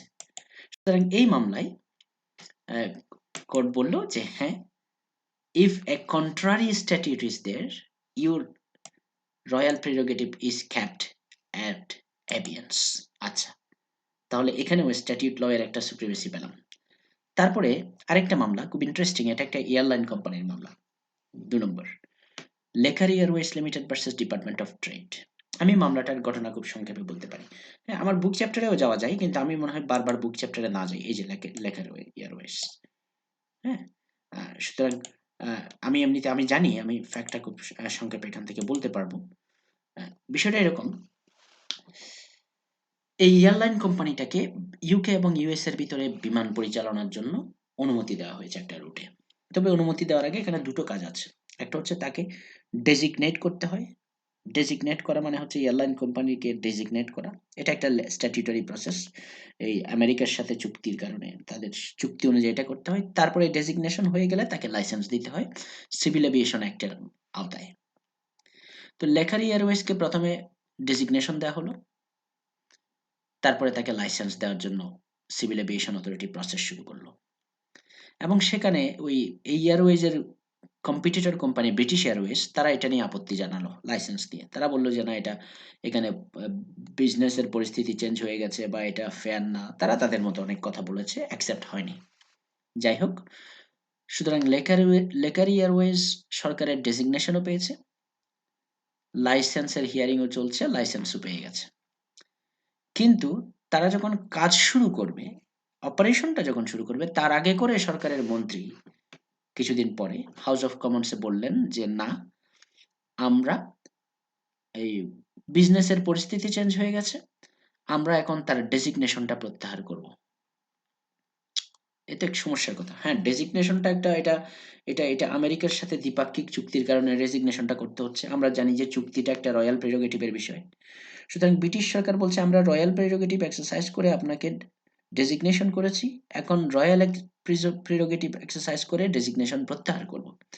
তো অর্থটা কি হলো? আপনি যদি ডেজিগনেশন প্রত্যাহার করেন, তাকে যে ইতিমধ্যে একটা লাইসেন্স দিয়েছেন একটা আইনের আওতায়, একটা শুনানির মাধ্যমে, অবজেকশন এসেছে সেটাকে নিষ্পত্তি করার মাধ্যমে। তাহলে লাইসেন্সটা সে বেসিক্যালি পেয়েও পেল না। এটা অটোমেটিক বাতিল হয়ে গেল। হ্যাঁ? লাইসেন্সটা পেয়েছে স্ট্যাটিউট ল অনুসারে। আর ডেজিগনেশনটা হয়েছে রয়্যাল প্রেরোগেটিভ এর আওতায়। তখন এটা নিয়ে মামলা হয়েছে কুইন্স বেঞ্চ ডিভিশনে। কোর্ট বলল যে, "আপনারা তো এটা পারেন না। কারণ হচ্ছে আপনারা ডেজিগনেট করেছেন রয়্যাল প্রেরোগেটিভ এ বুঝলাম। এখন হয়তো স্ট্যাটিউট ল অনুসারে সিভিল এভিয়েশন অ্যাক্ট অনুসারে সিভিল এভিয়েশন অথরিটি তাদেরকে লাইসেন্স দিয়েছে। আপনারা হয়তো লাইসেন্সটা প্রত্যাহার করছেন না। কারণ লাইসেন্স প্রত্যাহার করলে তো এটা স্ট্যাটিউট ল। সেটা চ্যালেঞ্জ হবে। সরকার এইজন্য ডেজিগনেশন চেঞ্জ করেছে।" তো এর ফলে কি হলো? কোর্ট বলছেন যে আপনি এর মাধ্যমে যেটা করছেন সেটা হচ্ছে achieved by the back door which cannot be lawfully achieved the by entering through the front door. আপনি সামনের দরজা দিয়ে ঢুকে করতে পারছেন না। কারণ আপনি লাইসেন্সটা ডাইরেক্ট উইথড্র করলে সে বলবে যে আমাকে লফুল প্রসেসে লাইসেন্স দিয়েছেন সেটা কারণ ছাড়া আপনি উইথড্র করবেন কেন? তখন জুডিশিয়াল রিভিউ হয়ে যাবে। সেজন্য আপনি এটা এভয়েড করার জন্য এখন বলছেন যে আমি ডেজিগনেশনটা প্রত্যাহার করছি। যে যে যে ডেজিগনেশনটা আমেরিকার সাথে দ্বিপাক্ষিক চুক্তির মাধ্যমে নির্ধারিত হয়েছিল। Royal prerogative.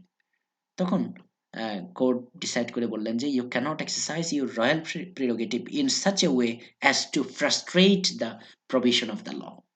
হ্যাঁ, আইনের বিধানকে বাতিল করে দেওয়ার জন্য আপনি এটা করতে পারেন না।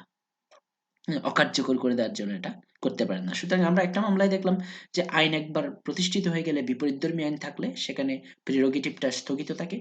আরেকটা মামলায় এসে দেখছি যে না, প্রেরোগেটিভ এমনভাবে এক্সারসাইজ করা যাবে না যে প্রক্রিয়ায় আইনের উদ্দেশ্যকে ব্যাহত করা হবে। হ্যাঁ? সেটা করা যাবে না। আচ্ছা, সামনে গেলাম।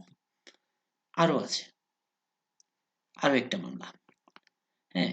আর ভার্সাস হোম সেক্রেটারি এক্স পার্টে ফায়ার ব্রিগেড ইউনিয়ন ১৯৯৫ সালের মামলা। আমার বইয়ে আছে ওই ওখানে বুক চ্যাপ্টারে আর ভার্সাস ফায়ার ব্রিগেড ইউনিয়ন এই এখানে ইয়েস ফায়ার ব্রিগেড ইউনিয়ন।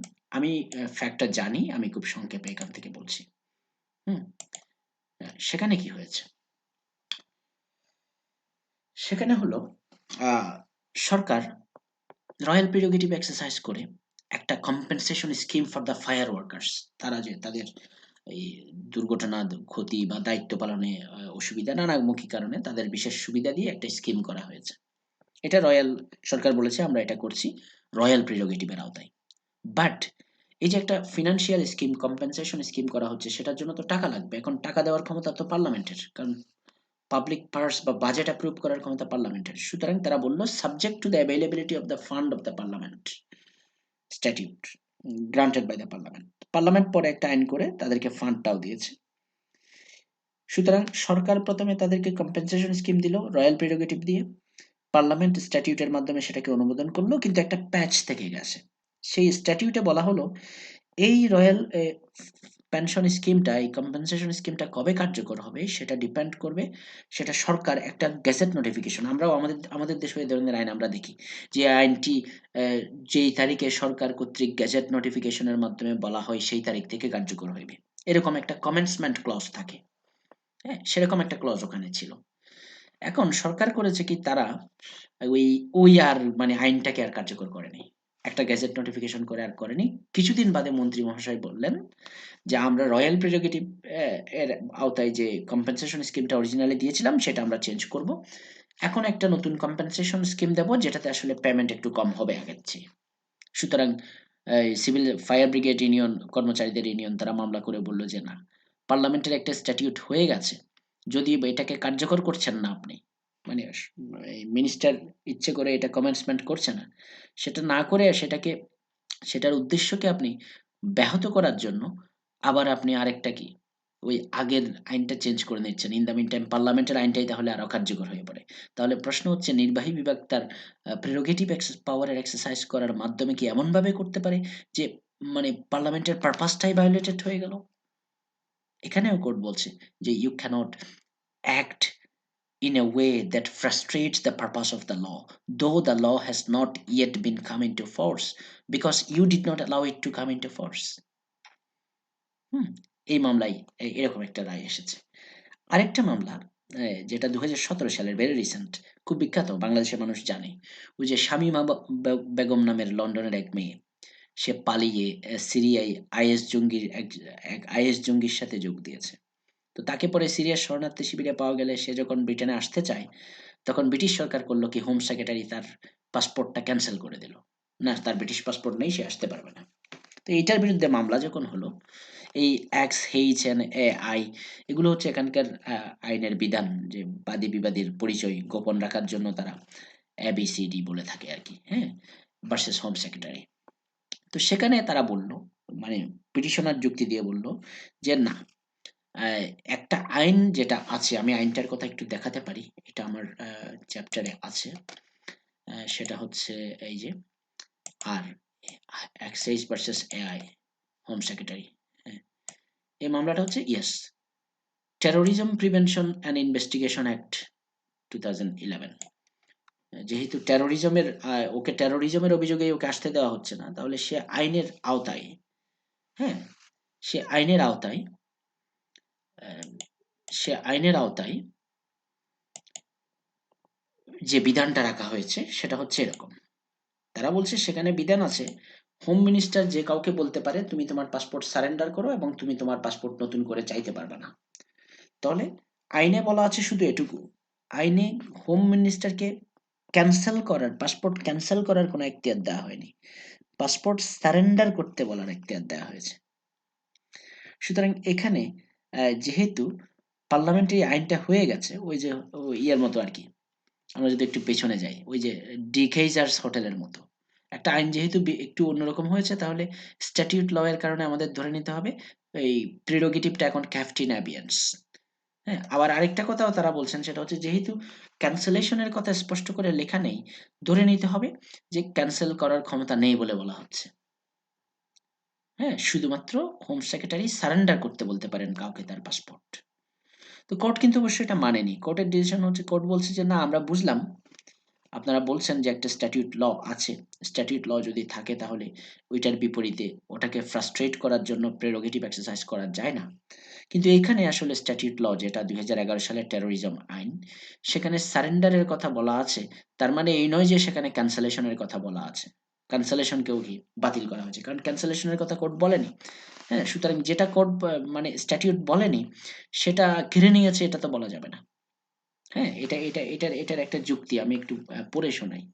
হ্যাঁ, এখানে এখানে এই বিচারপতি, আহ, আহ, ওনার নাম কি, হ্যাঁ, কোর্ট এখানে বলছিল এই যে দ্য কোর্ট সেড দ্যাট, হ্যাঁ, ইট ওয়াজ fanciful to assume that the parliament didn't know of the existence of prerogative power to cancel passport. হ্যাঁ, পার্লামেন্ট এটা জানতো না, এটাই মানে প্রিরোগেটিভ পাওয়ার ক্যান্সেল করার ক্ষমতা আছে, এটা পার্লামেন্ট জানতো না, তাই পার্লামেন্ট।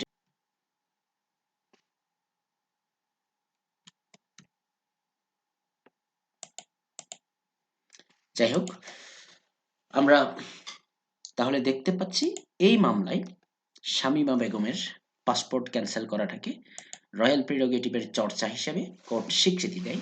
কারণ কোর্টের বক্তব্য হচ্ছে ২০১১ সালের টেরোরিজম অ্যাক্টের মাধ্যমে ক্যান্সেলেশনের যে প্রিরোগেটিভ পাওয়ার সেটাকে রহিত করা হয়নি। যদি রহিত করা হতো তাহলে হয়তো এটা করা যেত না। এটাই বক্তব্য। আচ্ছা, যাক, আমরা তাহলে দেখলাম statute law of supreme, statute law এর সাথে সমন্বয় রেখেই রয়্যাল প্রিরোগেটিভ পাওয়ার এক্সারসাইজ করতে হবে।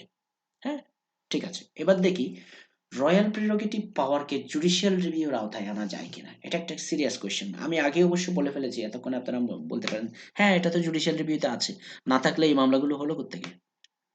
হ্যাঁ, কেজার্স মামলা, লেকার এয়ারওয়েজ মামলা, হোম সেক্রেটারি ফায়ার ব্রিগেড মামলা, শামীমা বেগম কেস, এগুলো তো মানে রয়্যাল প্রেরোগেটিভের এক্সারসাইজ অফ পাওয়ার, এটার বৈধতা বা অবৈধতা যাচাই করা না, সুতরাং জুডিশিয়াল রিভিউ আছে। হ্যাঁ, judicial review of royal prerogatives is permitted. কেন? এটা আছে এই কারণে যে একটা ব্যাখ্যা আছে এটার, যে পার্লামেন্টারি স্ট্যাটিউট সেটাকে জুডিশিয়াল রিভিউ নেই, কারণ হচ্ছে সেটা ডেমোক্রেটিক্যালি ইলেক্টেড, একটা ডেমোক্রেটিক অর্গানাইজেশন জনগণের প্রতিনিধিত্ব করছে, গণতান্ত্রিকভাবে এটা নির্বাচিত। সুতরাং গণতান্ত্রিক নির্বাচিত জনপ্রতিনিধিদের কাজে হস্তক্ষেপ করার এখতিয়ার নেই। কিন্তু রয়্যাল প্রেরোগেটিভ এটা ক্রাউনের নাম দিয়ে এক্সিকিউটিভ ব্রাঞ্চ করে থাকে, সুতরাং এক্সিকিউটিভ পাওয়ারকে জুডিশিয়াল রিভিউ করার ক্ষমতা তো আছে। ইন দ্যাট আর্গুমেন্ট ইংল্যান্ডে এটা স্বীকৃত যে প্রেরোগেটিভ পাওয়ার যেটা আছে সেটার জুডিশিয়াল রিভিউ চলে, এবং সেটার বিভিন্ন ক্রাইটেরিয়া কোর্ট দিয়েছে। আমি কয়েকটা মামলার কথা বলি। বিবিসি ভার্সেস জন 1964 সালে। বিবিসি আমরা সবাই চিনি, ব্রিটিশ ব্রডকাস্টিং কর্পোরেশন। এটা ব্রিটেনের রয়্যাল চার্টার দিয়ে প্রতিষ্ঠিত। এটা একমাত্র সরকারি টেলিভিশন, এবং ব্রিটেনের এটা তারা বলে যে আমাদের মনোপলি। আসলে সবাই টিভি লাইসেন্স যেটা পেমেন্ট করে সেটা বিবিসিকেই করে। হ্যাঁ, ব্রিটেনের মানুষ। অন্যান্য বেসরকারি টিভি সংস্থা আছে, তারা লাইসেন্সের ফি পায় না, কিন্তু বিবিসি পায়। তো বিবিসি যেহেতু রয়্যাল চার্টার দ্বারা গঠিত, বিবিসি একবার দাবি করে বলল যে আমরা ইনকাম ট্যাক্স দেব না। কারণ কি? কারণ হচ্ছে আমরা রয়্যাল প্রেরোগেটিভের আওতায়, এটা রানীর সম্পত্তি, এটা রাজকীয় জিনিস, মানে ক্রাউন ইজ বিয়ন্ড ল, তিনি ট্যাক্স দেবেন না, সুতরাং আমরাও দেব না। তো এই কথাটা আবার এই মামলায় বিবিসি ভার্সেস জন হচ্ছেন একজন ট্যাক্স অফিসার, ওনার বিরুদ্ধে বিবিসি মামলা করেছে। ওখানে লর্ড ডিপলক খুব বিখ্যাত ভাষায় তিনি বলছিলেন যে না, রয়্যাল প্রেরোগেটিভের আওতায়, আপনি রয়্যাল চার্টারের আওতায় প্রতিষ্ঠিত হয়েছেন, তার মানে এই নয় যে আপনি ট্যাক্স মুক্ত। এই ব্যাখ্যাটা যদি আপনাকে দিতে যাই, তাহলে রয়্যাল প্রেরোগেটিভকে আমরা একেবারে অনেক বড় করে ফেলবো। এটা এখন রাজপরিবারের বাইরে গিয়ে এই বিধিবদ্ধ সংস্থা, যে সমস্ত জিনিস সরকারের ভিতরে, সরকারের বিভিন্ন প্রতিষ্ঠান সবাই ট্যাক্সের বাইরে চলে যাবে। এই জন্য লর্ড ডিপলক বলছেন, খুব সুন্দর করে বলেছেন যে রয়্যাল প্রেরোগেটিভ যা ছিল 1688 সালে আগ পর্যন্ত সেটা ছিল, সেটা আমরা বলেছি তো এটা রেসিজুয়াল। সেখানে যেগুলো খর্ব করা হয়নি পার্লামেন্ট দ্বারা সেগুলো ঠিক আছে, যেগুলো যেখানে পার্লামেন্টের আইন নাই সেটাও হয়তো কিছুটা আছে, কিন্তু সেটাকে বাড়ানো যাবে না, যা আছে তা, কমে ছেড়ে টেড়ে যা আছে তা, এটাকে এক্সপান্ডেড রিডিং দেওয়া যাবে না। You cannot broaden the you cannot broaden the royal prerogative. এটাকে উনি বলছেন যে ইট ইজ 350 ইয়ার্স লেট। 1688 সাল থেকে 2021 সাল, হ্যাঁ, প্রায় 300 সাড়ে 300 বছর এখন অনেক দেরি হয়ে গেছে। এখন এই কথা বলা যাবে না, এগুলো হয়তো ওই 350 বছর আগে বলতে পারতেন। So it is 350 years late to broaden prerogatives. বিবিসিকে ওই এখতিয়ারটা ওখানে দেওয়া হয়নি। আরেকটা মামলার কথা বলছি, বার্মা অয়েল কোম্পানি। শুরুতে বলছিলাম না, বার্মা অয়েল কোম্পানি নিয়ে আমরা আবার আবার কথা বলবো। এই যে এখানে লর্ড রিড বলেছিলেন এটা একটা রেলিক অফ দ্য পাস্ট। হ্যাঁ, এই বার্মা অয়েল কোম্পানিটি, মামলাটি হচ্ছে আসলে দ্বিতীয় বিশ্বযুদ্ধের সময় বার্মাতে এদিকে যখন ব্রিটিশ ফোর্স মায়ানমারের ওদিকে, তারা যখন মানে দেখলো যে জাপানি ফোর্স এদিকে বার্মা হয়ে ভারত আক্রমণ করতে পারে, তো তারা বার্মা অয়েল কোম্পানির তেল ক্ষেত্রগুলো পুড়িয়ে দেয়। কারণ মানে জাপানি সৈন্যরা যেন অগ্রসর হতে না পারে, এদিকে এটা যেন ব্যবহার করতে না পারে। তো পরে যুদ্ধ শেষ, এরা বলল যে ব্রিটিশ সৈন্যরা আমাদের তেলগুলো সব পুড়িয়ে দিয়েছে, ব্রিটিশ গভর্নমেন্ট আমাদেরকে ক্ষতিপূরণ দেবে। ওই একই জিনিস মনে আছে কিনা, একটা মামলার কথা বলেছিলাম, এই যে ডিকেইজার্স রয়্যাল হোটেল, সেখানেও বলেছে যে কম্পেনসেশন দিতে হবে যুদ্ধকালীন সময় হলেও। তো এখন বার্মা অয়েলের ক্ষেত্রে তারাও বললো যে কম্পেনসেশন দিতে হবে। কোর্ট বলে যে কম্পেনসেশন ছাড়া এই ক্ষতিগুলোটা করা যাবে না। সরকার বললো যে প্রেরোগেটিভ পাওয়ার, যুদ্ধের সময় এটা করতে হয়, এটা ন্যাশনাল বিদেশে ফোর্স মোবিলাইজেশনের প্রশ্ন। কোর্ট বললো যে না, আপনাকে কম্পেনসেশন দিতে হবে।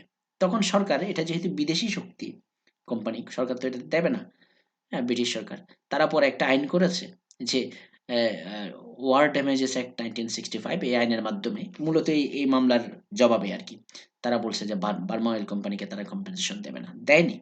কিন্তু কোর্ট বলেছে যে যেহেতু স্ট্যাটিউট লতে কম্পেনসেশনের কথা বলা আছে, সুতরাং রয়্যাল প্রেরোগেটিভের মাধ্যমে কম্পেনসেশন খর্ব করা যাবে না। সুতরাং এরা করেছে কি, রয়্যাল প্রেরোগেটিভ দিয়ে যেহেতু কম্পেনসেশন খর্ব করা যাচ্ছে না, তারা আইন দিয়ে করেছে পরে, তখন তো আর কোর্ট কিছু বলতে পারবে না। বাট আমরা দেখলাম জুডিশিয়াল রিভিউ হয়েছে। হ্যাঁ, আরেকটা মামলা 84 সালে, council of civil service union, হ্যাঁ, ভার্সেস মিনিস্টার। এটাও খুব একটু একটু বিখ্যাত, এটাকে GCHQ বলা হয় মামলাটা। হ্যাঁ, জেনারেল, এটাকে কি জানি, মানে গোয়েন্দা সংস্থার ভিতরে একটি সেন্সিটিভ জায়গায় কর্মরত যারা আছেন তাদেরকে বলেছে, এটা মার্গারেট থ্যাচারের সরকার ছিল, তারা বলেছে যে তোমরা ট্রেড ইউনিয়নে জয়েন করতে পারবে না, কারণ তোমরা রাষ্ট্রীয় গোপন তথ্য জানো, তোমাদের রাষ্ট্রীয় নিরাপত্তার সাথে সম্পর্ক, তোমরা ট্রেড ইউনিয়ন করতে পারবে না, ইন্টেলিজেন্স কমিউনিটি। তো এইটাকে যখন চ্যালেঞ্জ করলো তারা, তাদের সিভিল সার্ভিস ইউনিয়ন, সরকার বলল যে না, ঠিক আছে, রয়্যাল প্রেরোগেটিভ এটা subject to judicial review, subject, court বলল যে not, it is not beyond judicial power, but আমরা এটা আহ, আমরা এই মামলায় দেখতে পাচ্ছি যে এটা ন্যাশনাল সিকিউরিটির প্রশ্ন, তাই আমরা এটা ছাড় দিচ্ছি, এটা সরকার বুঝবে। সুতরাং এটা মামলাটা সিভিল সার্ভিস ইউনিয়ন জিতেনি, ন্যাশনাল সিকিউরিটি বলে। ওই যে বলছিলাম যেমন ফরেন অ্যাফেয়ার্স ন্যাশনাল সিকিউরিটি, হ্যাঁ এখানে বলছিলাম আমরা এই যে ন্যাশনাল সিকিউরিটি, এক্সিকিউটিভ প্রিভিলেজেস, হ্যাঁ। সুতরাং এই মামলায় হেরেছে সিভিল সার্ভিস ইউনিয়ন, কিন্তু ইম্পর্টেন্ট যেটা, এই মামলা যে কারণে ইম্পর্টেন্ট সেটা হচ্ছে এই জন্য যে এই মামলার আগ পর্যন্ত জুডিশিয়াল রিভিউ যেটা হতো সেটা হতো যে কোনো একটা প্রিরোগেটিভ পাওয়ারকে চ্যালেঞ্জ করা হলে কোর্ট শুধু এটুকু দেখতো যে প্রিরোগেটিভ পাওয়ারটা আছে কি নাই, ওটুকুতে শেষ, থাকলে ওকে ছেড়ে দিত, না থাকলে বলতো এটা বৈধ। আর এখন ফার্স্ট টাইম এই মামলাটাতে এসে বলা হচ্ছে যে না, প্রেরোগেটিভ পাওয়ার শুধু আছে বললেই আমার দায়িত্ব শেষ হয়ে যাবে না, আমি এবার দেখব ওই পাওয়ারটা কি এমন প্রক্রিয়ায় চর্চা করা হয়েছে কিনা যে প্রক্রিয়ায় অন্যের মানবাধিকার লঙ্ঘিত হবে। সুতরাং the way it is used, এইটা একটা এক্সপানশন। হ্যাঁ, এটা এটা হচ্ছে জুডিশিয়াল রিভিউ পাওয়ারের এক্সপানশন, যে এখন শুধু রয়্যাল প্রিরোগেটিভ আছে কি নাই, যে স্ট্যাটিউট ল এর সম্মুখে এটা টিকে কি টিকে না, শুধু এটা না, আছে হয়তো, হয়তো টিকে, কিন্তু তারপরও আমি দেখব যেভাবে চর্চা করেছেন সেটা অন্যের মানবাধিকারের ক্ষতি কিনা, লঙ্ঘন করে কিনা, the way it is used, that is also subject to judicial review. এটা একটা যুগান্তকারী ঘটনা, হ্যাঁ এই মামলায়। আরেকটা মামলা 2008 সালে, এটাকে ব্যানকল্ট নাম্বার 2 বলা হয়। এটা একই ঘটনা, ওই যে ইন্ডিয়ান ব্রিটিশ ওশান টেরিটরি, আমেরিকার সাথে একটা চুক্তি হয়েছে, সেখানে আমেরিকার একটা সেনাদের একটা ঘাঁটি হবে। তো ওখানে একটা দ্বীপ, কিছু দ্বীপ রাষ্ট্রের নাগরিকদেরকে বলা হলো তোমরা এটা ছেড়ে দাও, ওখানে তোমরা যাইতে পারবে না, ওটাতে আমেরিকান সোলজারদের এখানে ঘাঁটি হবে। তখন ওই নাগরিকরা এখানে ইংল্যান্ডের আদালতে চ্যালেঞ্জ করে বললো আমার মাতৃভূমিতে আমি যাইতে পারবো না, এটা কেমন হয়।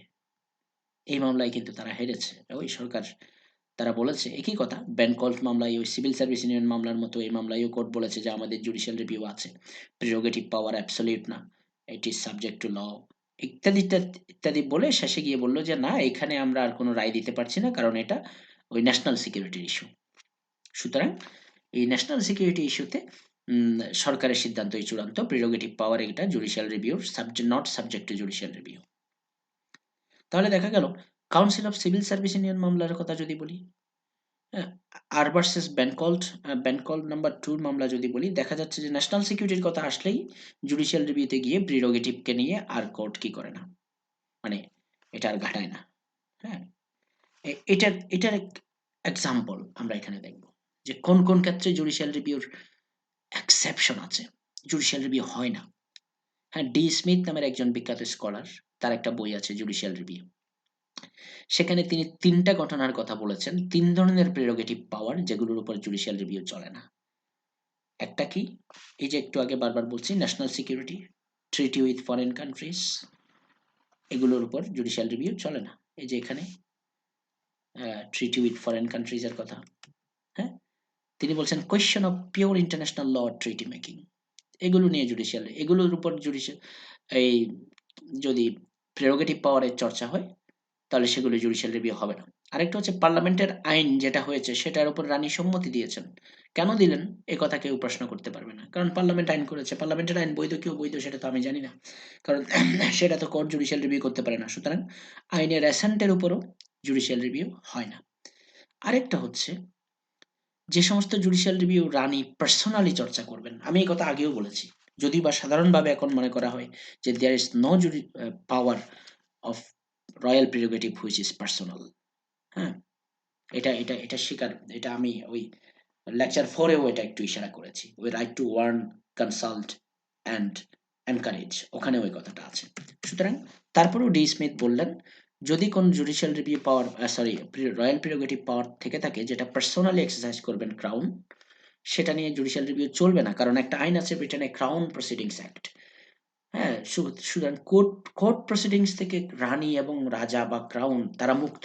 সুতরাং তারা পার্সোনাল ক্ষমতায় কোনো এক্সারসাইজ করলে প্রিরোগেটিভের, সেটা আর কি জুডিশিয়াল রিভিউর মুখোমুখি হবে না। যদিও বা পার্সোনালি কদ্দুর করতে পারে তার সীমাবদ্ধতা আছে, তারা আসলে করতে পারে না তেমন কিছু, সবকিছু প্রাইম মিনিস্টারের পরামর্শে হয়। ওকে, আমরা কয়েকটা কেস রেফারেন্স দিয়ে আমরা মোটামুটি শেষের দিকে চলে আসছি। হ্যাঁ, একটু আগে বলছিলাম যে ইন্টারন্যাশনাল ল এবং ট্রিটি মেকিং এর ক্ষেত্রে যে গুলো হয় সেগুলো নিয়ে সেই প্রেরোগেটিভ পাওয়ার গুলো নিয়ে জুডিশিয়াল রিভিউ চলে না। একটা এক্সাম্পল, 1993 সালে লর্ড রিজ মক, উনি ফরেন সেক্রেটারি ছিলেন, ওনার বিরুদ্ধে একটা মামলা করেছে। সেটা হচ্ছে মাস্ট্রিক্ট ট্রিটির মাধ্যমে, তখন তো ব্রিটেন ইউরোপিয়ান ইউনিয়নের মেম্বার ছিল, তো তারা ইউরোপিয়ান কমন মার্কেটে জয়েন করেছে।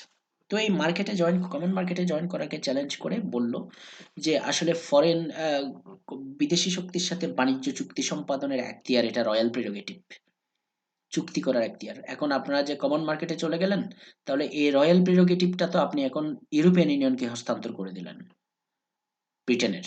এটা তো সম্ভব না।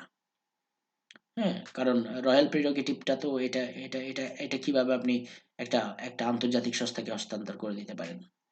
কোর্ট এই আর্গুমেন্ট অ্যাকসেপ্ট করেনি। কোর্ট বলছিল যে হ্যাঁ, মাস্ট্রিক্ট ট্রিটি সম্পাদন করা এবং তার আওতায় কমন মার্কেটে প্রবেশ করা এটা নিজেই একটা চুক্তিগত ক্ষমতা। এই চুক্তিটা ব্রিটেনের সরকার করেছে রয়্যাল প্রেরোগেটিভের চর্চায়। সুতরাং আমরা বলতে পারি না এর মাধ্যমে প্রেরোগেটিভ পাওয়ার ছেড়ে দেওয়া হয়েছে, বরঞ্চ এর মাধ্যমে প্রেরোগেটিভ পাওয়ারের চর্চা করা হয়েছে। যদিও বা এর পরবর্তীতে কমন মার্কেট রিলেটেড ইস্যুগুলোতে ইইউর সিদ্ধান্তই চূড়ান্ত হবে। That's fine. কিন্তু সেটাও তো রয়্যাল প্রেরোগেটিভের এক্সারসাইজে তারা চুক্তি করে, আন্তর্জাতিক চুক্তিটা সম্পাদন করে এই বিধানটা করেছে। সুতরাং কোর্ট এখানে আর জুডিশিয়াল রিভিউ করতে চায়নি। 2008 সালে আরেকটা মামলা, হুইলার ভার্সেস প্রাইম মিনিস্টার। তখন টনি ব্লেয়ার প্রাইম মিনিস্টার ছিল। সেখানে লিসবন ট্রিটি, হুম, তাও ইউরোপিয়ান ইউনিয়ন রিলেটেড। সে লিসবন ট্রিটিতে ইউরোপিয়ান পার্লামেন্টে ইলেকশন সংক্রান্ত কিছু বিধান তৈরি করা হয় এবং সেটাকে চ্যালেঞ্জ করে একজন ব্যক্তি বললেন যে এই জিনিসটা ব্রিটেনে কার্যকর করতে হলে একটা রেফারেন্ডাম নিতে হবে, জনগণের সমর্থন লাগবে। সরকার রেফারেন্ডামের আয়োজন করলো না, সরকার বলল দরকার নেই, আমরা করব না। তখন এটাকে চ্যালেঞ্জ করা হলো, কেন রেফারেন্ডামের আয়োজন করছেন না? রেফারেন্ডাম ছাড়া আপনি যদি এই ট্রিটিতে অন্তর্ভুক্ত হন, তাহলে এটা মিসইউজ অফ প্রিরোগেটিভ পাওয়ার হবে। কিন্তু আসলে লিসবন ট্রিটিতে একটা বিধান ছিল, সেটা হচ্ছে লিসবন ট্রিটিটা কোনো দেশ যদি অ্যাকসেপ্ট করে, বিশেষ করে ব্রিটেন, তাহলে ব্রিটেনের পার্লামেন্টকে এটা রেটিফাই করতে হবে। হ্যাঁ, ওখানে রেফারেন্ডামের কথা বলা নাই। তো এই জন্য কোর্ট বলল যে এই মামলাটা আমি নিচ্ছি না, রেফারেন্ডাম দেওয়ার জন্য সরকারকে আমি আদেশ দিব না, কারণ লিসবন ট্রিটিতে স্পষ্ট করে বলা আছে it should be ratified by the parliament. সুতরাং পার্লামেন্ট ইজ দেয়ার, যেখানে পার্লামেন্ট এই পাওয়ারটা এক্সারসাইজ করবে, সেখানে আর রেফারেন্ডামের বিধান যেহেতু নেই, সেটা আর সরকারকে বাধ্য করা যাবে না। কারণ এটা সরকার এই বিধানটা, এই চুক্তিটা করেছে royal prerogative of power to make treaty, সেটার জন্য। ওকে, আরেকটা লাস্ট মামলা যেটা বলছি, একদম শুরুতে বলছিলাম ভার্সেস সেক্রেটারি, ব্রেক্সিট সেক্রেটারি 2017। এটা খুব সহজ। ওই যে 2016 সালে যখন একটা রেফারেন্ডামের মাধ্যমে ব্রিটেনের মানুষ রায় দিল যে তারা ইউরোপিয়ান ইউনিয়ন ত্যাগ করবে, তখন তেরেসা মেয়ের সরকার বলল যে আমরা আর্টিকেল 50, এই যেটা ইউরোপিয়ান ইউনিয়ন ট্রিটি, সেটার আর্টিকেল 50-তে, রোম ট্রিটি বলা হয়, আর্টিকেল 50-তে বিধান আছে কোনো রাষ্ট্র যদি ত্যাগ করতে চায় ইউরোপিয়ান ইউনিয়ন, তাহলে 2 বছরের একটা নোটিশ দেবে। তো আর্টিকেল 50-র আওতায় ইউকে একটা নোটিশ দেবে ইউরোপিয়ান ইউনিয়নকে। তখন ওই জিনা মিলার, তিনি মামলা করে বললেন যে না, সরকার একটা নোটিশ নিজে দিয়েই এই কাজটা শুরু করতে পারে না। সরকার বলল যে আমরা এটা পারি, এটা ফরেন অ্যাফেয়ার্স পাওয়ার, হ্যাঁ, এটা ট্রিটি মেকিং পাওয়ার, হোয়াই নট, আমি তো একটা নোটিফিকেশন দিয়ে করব। কিন্তু জিনা মিলারের পক্ষ থেকে বলা হলো যে না, আপনি এটা করতে পারেন না।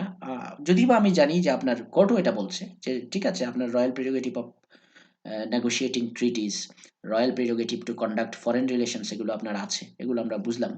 কিন্তু এই ইউরোপিয়ান ইউনিয়ন থেকে যদি আপনি এইভাবে সরকারের রয়্যাল প্রেরোগেটিভের চর্চায় যদি আপনি বের হয়ে যান, তখন যেটা হবে যে ইউরোপিয়ান কমিউনিটিজ অ্যাক্ট 1972 নামের একটা আইন ব্রিটেনে আছে, যেটার মাধ্যমে মূলত ইউরোপিয়ান ইউনিয়নের মেম্বারশিপটা পার্লামেন্টের মাধ্যমে এখানে রাষ্ট্রীয় আইনে পরিণত হয়। এখন আপনি যদি পার্লামেন্টের একটা রাষ্ট্রীয় আইনকে যদি আপনি জাস্ট একটা রয়্যাল প্রেরোগেটিভ বা এক্সিকিউটিভ পাওয়ারের মাধ্যমে একটা আর্টিকেল 15 নোটিশ দিয়ে ওখান থেকে বেরিয়ে গেলে, ইউরোপিয়ান কমিউনিটিস অ্যাক্ট 1972 তো অটোমেটিক বাতিল হয়ে যাবে। তাহলে পার্লামেন্টের স্ট্যাটিউটকে বাতিল করে দেবেন আপনি রয়্যাল প্রিরোগেটিভের চর্চায়, প্রিরোগেটিভ পাওয়ারের চর্চায়? সেটা তো সম্ভব না। সে কথা তো আমরা আগেই বলেছি যে এখানে এখানে মনে হয় একটা আর্গুমেন্ট আছে যে ইয়েস, লেকার এয়ারওয়েজ মামলায় আমরা বলেছি যে প্রিরোগেটিভ পাওয়ারকে এমনভাবে এক্সারসাইজ করা যাবে না যার মাধ্যমে স্ট্যাটিউট লকে ফ্রাস্ট্রেট করে ফেলা হয়। সুতরাং এখানে মূল যুক্তিটা হচ্ছে এই মিলার ভার্সেস ব্রেক্সিট সেক্রেটারি 2017 এর মামলায় ইউরোপিয়ান, তখন তো ইউরোপে sorry UK court, supreme court তারা বলল যে না, আপনি যদি ইউরোপিয়ান ইউনিয়ন থেকে বের হতে চান, রেফারেন্ডাম হয়েছে, জনগণ রায় দিয়েছে, কিন্তু কিভাবে বের হবেন সেটা কেবলমাত্র পার্লামেন্টের আইনের মাধ্যমে করতে হবে। কারণ 1972 সালের ইউরোপিয়ান কমিউনিটিজ অ্যাক্ট যেটা আছে সেটা পার্লামেন্টের, সেটা যেহেতু বাতিল হয়ে যাবে কার্যত, সুতরাং বাতিলটাও পার্লামেন্টকে দিয়ে করাতে হবে। So judicial review of royal prerogative power আমরা দেখলাম, এবং রয়্যাল প্রিরোগেটিভ পাওয়ার এক্সারসাইজ করতে গেলে কিভাবে নির্বাহী বিভাগকে পার্লামেন্টের আইন এবং কনস্টিটিউশনাল কনভেনশন এবং জুডিশিয়াল রিভিউ, এই তিনটা চেকের ভিতর দিয়ে গিয়ে এই পাওয়ারটি এক্সারসাইজ করতে হয়। এবং আমরা দেখেছি কেন রয়্যাল প্রিরোগেটিভ পাওয়ারটা এখন আর ক্রাউন পার্সোনালি চর্চা করে না। সুতরাং সবাইকে ধন্যবাদ খুব মনোযোগ দিয়ে এই লেকচারটি শোনার জন্য। আমি আসলে এই লেকচারটিতে আমি দেখতে পাচ্ছি আস্তে আস্তে এক মানে প্রথম অধ্যায়, দ্বিতীয় অধ্যায়, তৃতীয় অধ্যায়, চতুর্থ অধ্যায়, এখন আমরা পঞ্চম অধ্যায়ে, হ্যাঁ, যুক্তরাজ্যের সংবিধানের উপর লেকচারগুলো কিন্তু ধীরে ধীরে আস্তে আস্তে আস্তে আস্তে আস্তে আস্তে একটু একটু জটিল হয়ে যাচ্ছে। সুতরাং যারা হঠাৎ করে এই পঞ্চম লেকচারটি দেখতে আসবেন, তাদের জন্য হয়তো অনেকগুলো কেস লটও একটা একটা এসে একটু ঝামেলা হয়ে যেতে পারে। সুতরাং আমি অনুরোধ করব, যদি এরকম হঠাৎ কেউ এসে থাকেন এটা দেখার জন্য এই লেকচারটি, তাহলে একটু সম্ভব হলে একটু সময় নিয়ে একদিন একদিন একটা একটা করে লেকচার প্রথম থেকে শুনলে আস্তে আস্তে সহজ থেকে জিনিসগুলো আমরা সাবজেক্টের গভীরে প্রবেশ করতে পারবো। কঠিন বিষয়টা আর খুব বেশি কঠিন লাগবে না আর কি। সবাইকে ধন্যবাদ। ইনশাল্লাহ সামনে দেখা হবে কোনো একদিন অন্য কোনো লেকচার নিয়ে। আল্লাহ হাফিজ।